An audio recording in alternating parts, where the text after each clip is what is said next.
Boa tarde a todos, sejam muito bem-vindos a mais uma nossa reflexão sobre a mensagem de Jesus. E hoje é o número 33 do nosso Fonte Viva, psicografado por Chico Xavier. E alguém está chegando hoje pela primeira vez aqui. Esse livrinho já é nosso conhecido de todos, né? Então, essa lição tem o título Erguer e Ajudar. E ela está baseada num trecho, hoje não é propriamente carta de Paulo, mas vai ter a ver com Paulo. É da parte dos Atos dos Apóstolos. Não é? Porque a gente tem, isso é só conhecimento, né? Nós temos o Velho Testamento, o Novo Testamento, depois vem Atos dos Apóstolos e Cartas de Paulo. O que são os Atos dos Apóstolos? É uma parte em que descreve exatamente os Atos dos Apóstolos depois que Jesus partiu e eles iniciaram a sua missão, como se diz, apostólica, né? A sua missão de divulgar o Evangelho, de fazer curas, né? Então, essa foi essa missão dos apóstolos, né? E essa parte da Bíblia, né? Ela nos descreve muitos desses atos aqui, como está aqui hoje, né? Então, esse aqui é o número 9, que tem o título de Vocação de Saulo. Por isso que eu disse tinha a ver com Paulo, né, gente? Todo mundo sabe que o nome de Paulo era Saulo antes dele se converter, né? Então, a vocação de Saulo, olha que no início diz assim: Saulo, respirando ainda ameaças de morte contra os discípulos do Senhor, quer dizer, ele ainda está na fase, né, de perseguidor dos cristãos, não é? Ele então dirigiu-se ao sumo sacerdote e foi pedir cartas para as sinagogas de Damasco, a fim de poder trazer para Jerusalém presos os que lá encontrasse pertencendo ao caminho. Era a casa do caminho, né? Quer homens, quer mulheres. E aí é que acontece a famosa estrada de Damasco, né? Todos nós deveríamos procurar a nossa estrada de Damasco, né? Que é realmente a estrada da transformação de Saulo, né? Quem sabe nós podemos ter uma transformação dessas, né? E a de Saulo foi uma coisa assim espetacular, porque vê que ele estava indo para uma missão de perseguir fortemente, no caso aqui era Ananias, né? E ele tem aquela visão, aquela luz na estrada, e ele tem aquela visão, ele ouve a voz, não é? Ele, na verdade, ele não conhecia pessoalmente Jesus, não conheceu, mas ele sabia dos feitos de Jesus. E ele ouve aquela voz de Saulo, por que me persegues? E ele fica paralisado e cego, né? É interessante como foi uma coisa assim, um choque, não é? Uma coisa muito forte, e ele segue, aí ele, interessante, o que quer que eu faça? E ele vai para Damasco, né? E a pessoa que alguém sabe da história, que ele ia prender, ou enfim, né? Ia tratar fortemente como ele fazia, era o Ananias, mas é o Ananias que vai curá-lo, né, dessa cegueira. Então, é uma coisa assim, bem interessante, essa transformação radical que aconteceu com ele, e eu acho assim também a transformação que a gente pode imaginar, que ele era uma pessoa assim, forte, poderoso, muito culto, e aí ele, de repente, ele tem que humildemente aceitar aquela cura, não é? Que Ananias procedeu, e começar a sua nova trajetória, não é? De divulgar o cristianismo. Que, na verdade, Paulo foi o grande intérprete de Jesus e o grande divulgador do cristianismo. Não é? E tinha que ser, vê como é interessante, tudo está certo, né? Tudo está no lugar certo. Tinha que ser uma pessoa assim forte como ele, não é? Para ter sair naquelas peregrinações, naquelas estradas, nas intempéries, não é? Então tinha que ser uma pessoa muito forte, e muito mais forte ainda, porque às vezes ele ia tentar pregar nas sinagogas, mas aí ele era mal recebido, porque agora ele estava lá pregando a mensagem oposta, não é? Então é interessante que a figura dele, eu acho que é um grande exemplo para nós, né? E ele trabalhou muito junto com Pedro, né? Nessa divulgação do Evangelho de Jesus, né? Mas voltando aqui para a nossa lição, então ela tem o título Erguer e Ajudar, né? E diz aqui, eles tiraram um trechinho daqui desses Atos dos Apóstolos, o trechinho diz assim: e dando-lhe a mão, o levantou. Foi justamente quando ele caiu, não é, diante daquela luz, daquela visão, ele caiu, não é?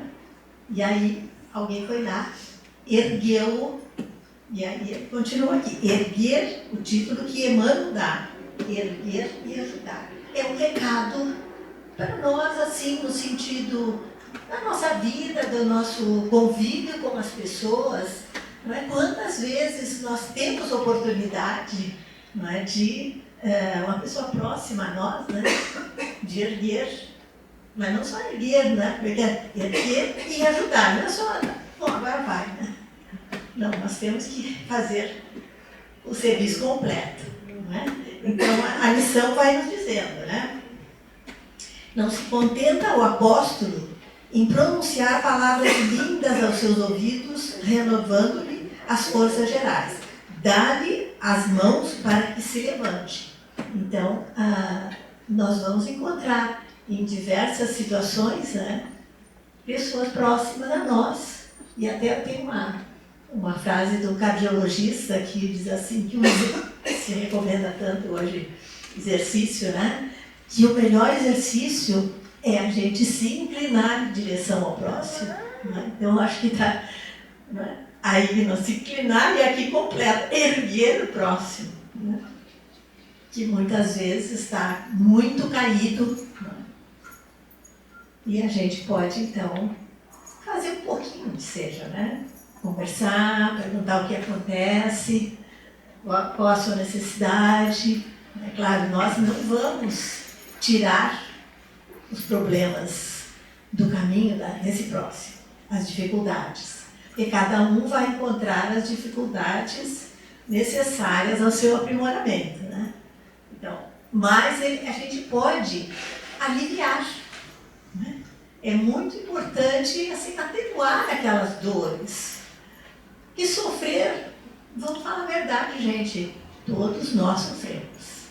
Quantas vezes nós entramos pela primeira vez por aquela porta dizendo, por que eu, mas só eu, só comigo, não é? Mas não é verdade, né? Só comigo, aquela dificuldade, aquele desafio necessário, né? Mas cada um tem a sua dose de aprendizado nessa encarnação. Então, nós podemos aprender mais ainda, melhorar mais ainda nesse nosso convívio, né? Procurando olhar o próximo e saber o que ele precisa. Não é? Então, o que mais ele diz aqui? Observamos muitos companheiros a se erguerem para o conhecimento, para a alegria e para a virtude, banhados pela divina claridade do Mestre, e que podem levantar milhares de criaturas para a esfera superior. Né? Outra maneira aqui que ele está falando sobre o conhecimento, né? Então, se alguém tem um esclarecimento, um conhecimento, pode ajudar a esclarecer as outras pessoas. Não é que a gente vai sair por aí, né, gente, tentando colocar a doutrina, o espiritismo, o livro dos espíritos na cabeça das pessoas, mas a gente tem que ter aquele feeling de perceber quem está abrindo o interesse, não é? Abrindo uma porta para ouvir alguma palavra, ouvir um esclarecimento. Isso é uma coisa que nós podemos fazer, está a nosso alcance, né? Depois, ele fala assim, o sermão, essa parte aí dos Atos dos Apóstolos, é realmente um apelo sublime, do qual não prescindiu o próprio Cristo, mas não podemos esquecer que o celeste amigo se doutrinou no monte. Igualmente, no monte multiplicou os pães para o povo. Então, o que ele está querendo dizer aqui é que Jesus trabalhou muito através do exemplo, né? Então, ele não apenas pregou palavras, mas ele percebeu que aquelas pessoas, aqui está se referindo à multiplicação dos pães, né? Percebeu que aquelas pessoas não poderiam retornar para suas casas famintas. Então, é interessante essa passagem que os seus discípulos disseram, então, agora não temos mais pão, não temos mais o que dar para essas pessoas. Eles estavam, assim, pretendendo dispensar o povo, né? Mas Jesus disse, não, agora já é noite, como é que eles vão voltar para casa com fome, né? Então, aí é interessante, olha bem, que Jesus disse para os discípulos assim, então, dai-lhes vocês de comer. E aí eles ficaram, mas não temos. Eles disseram, mas quantos pães vocês têm? Então aqui Jesus nos mostra que ele quer essa colaboração do erguer e ajudar. Mas ele poderia, gente, com os poderes de Jesus, dizer para aquele povo, vocês estão saciados, tranquilos, não têm sede, não estão cansados, podem ir para casa. Mas ele sempre procurava essas situações para passar a sua mensagem, né? De uma forma prática. Então, o que ele mostra aqui para nós, tem que ter nós temos que fazer a nossa parte, por pequena que seja, não é? Com os nossos recursos, no momento atual, mas amanhã eu vou ter, daqui a um mês, como é que eu posso fazer hoje com o que eu tenho hoje? Então, ele continua dizendo isso, né? Então, Jesus então multiplicou os pães para o povo esparmado. É outro detalhe dessa multiplicação dos pães. E claro, a gente não tem na descrição como é que cortou em 4 e 10, não se tem essa. Mas a ideia é que as pessoas compartilharam, não é? Os discípulos compartilharam com as pessoas e elas entre si compartilharam. E aí pode ser que com uma migalha, naquela situação iluminada por Jesus, eles realmente tenham se sentido saciados, né? Então, eu acho que esse é um exemplo muito interessante, né? Depois ele diz, nós, os que nos achávamos mortos na ignorância, porque às vezes nós podemos estar com fome e com sede de conhecer, né? De entender. Nos achávamos mortos na ignorância e que hoje, por acréscimo da misericórdia infinita, já podemos desfrutar de algumas bênçãos de luz, precisamos estender o serviço de socorro aos demais. Então, eu acho que é imprescindível cada um de nós pensar o que eu tenho, o que eu posso fazer, qual é a minha habilidade, qual é a minha melhor qualidade que eu posso compartilhar. Se eu sei ouvir, ótimo, vou ouvir. Tantas poucas pessoas hoje em dia ouvem, né? Eu posso... Tem gente agora, vai ser essa visita, né? Do próximo domingo.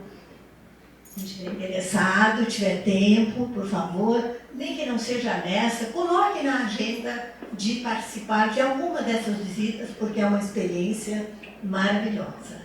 Pessoas estão ali completamente carentes, não é? De uma palavra, de um sorriso, não é? De uma história, que tem pessoas que vão lá, contam história, cortam cabelo, enfim, fazem um monte de atividades, você que está rindo que já foi tantas vezes, né? Então, é uma forma bem acessível para todos nós, não é?